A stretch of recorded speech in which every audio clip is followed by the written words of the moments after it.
Hello guys, I am Shubham Kirme. So today's our topic is the legacy classes in Java. So yesterday we have seen that the recursion in Java. So let's see towards the today's topic. That is the name of legacy classes in Java. If you are looking to the past decade, there is a collection framework, and that collection frameworks are directly included in Java. But the earlier version in Java, we have to know that there are the several classes and the interfaces, and these several classes and interfaces are allowed to us to store that objects. And after adding the collection frameworks in the JSC 1.2, that is the Java 1.2 version, and is for supporting the collection framework. So these classes were re-engineered. So classes and interfaces that form the collections framework. And if you are seeing the older version of Java, are also known as the legacy classes. So let's see, for the supporting the generic in JDK5, these classes were re-engineered, and all the legacy classes are synchronized. The java.util package, the java.util package defines the legacy classes. That is, the first one is the legacy classes is hash table, second one is stack, third one is dictionary, fourth one is the property, and fifth one is the vector. So let's see the all legacy classes in one by one. First one is the vector. Vector is the legacy class in Java. So it is a special type of an array list. Vector is a special type of array list that defines a dynamic array. The array list is not synchronized while vector is synchronized. The vector class that has the several legacy methods and that are not present in the collection framework. And the vector implements the iterable after the release of JDK5, and that defines the vector. And so that's why the vector is the fully compatible with the collections and the vector elements, and cannot be iterated by the for each loop. Vector class provides the following four constructors. So let's see that constructors one by one. The first one is the vector.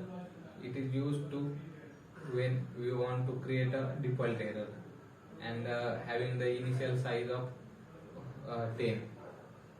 So second one is the vector int size. It is used to create a vector of specified capacity. It accepts size as parameter to specify the initial capacity. Vector int size and the vector increment. That is the third one. It is used to create a vector specifies capacity.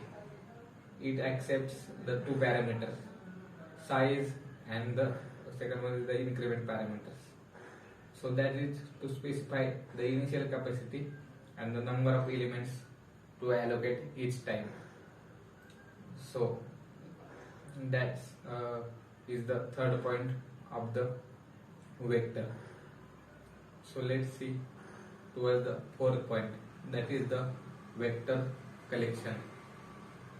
So it is used to create a vector and with the same elements which are present in the collections, and the collection elements are accepts the collection and other parameter. So that's all about the vector classes in Java. So let's see the second, that is the hash table class. The hash table class is similar to hashmap, and it also contains a data into the key value and the parts, and it doesn't allow to enter in any null key and a value because it is synchronized. Just like vector, hash table has the following four constructors. So let's see the third one, the properties class. The properties class extends the hashable class to maintain in the list of value. The list has the both the key and the value of a type string. And the property class has the following two constructors. The first one is the properties, and the properties is used to create a properties object which is having the default values. And the second one is the properties and is properties by prop default. It is used to create the properties object using the specified parameters of properties, and it is typed for the default value. So let's see the fourth one, that is the stack class. And the stack class extends the vector class, and that stack class which allows it follows the last in first out principle. It's called the LIFO principle for its elements. The stack implementation has only one default constructor, that is the stack, and the stack is used to create a stack, and without having having the array elements. So there are following methods can be used within the stack. The first one is the push, pop, and is empty, and the third one is last one is the peak. So let's see it one by one. The push is used to add an object into the stack, and it adds the element at the top of the stack. And the pop method is used to get or remove the top element from the stack. And the peak element is similar to the pop method. And the put, it can't remove the stack, and it is the top of the element using it. The empty method is used to check the empty index of the stack, and it returns the true when the stack has no element in it. And the last one is the search. Search method is used to ensure whether the specified object and it extends the stack or not.